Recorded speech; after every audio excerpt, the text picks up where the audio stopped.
Ang nakakalungkot lang kasi bilang OFW, sa ibang bansa ako na-diagnose. So, malungkot. Talagang iniyakan ko kasi wala akong pamilya doon.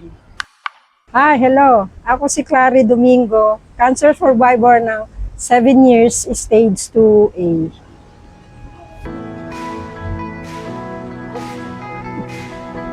Dalawang beses ako nag-Saudi.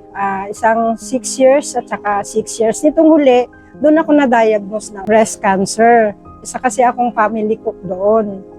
So, nag-wonder lang ako bakit ganon. Nung nagsasalamin ako, parang iba yung posture ng aking kaya nag-decide ako na magpa-check up. So, nalaman ko. So, nakakalungkot kasi sa ibang bansa ako na-diagnose ang sakit. Alam nyo naman ang purpose ng isang OFW, di ba? Magkaipon, magkaroon na sariling bahay, mapag-aral ang anak. Yun ang nakakalungkot doon eh.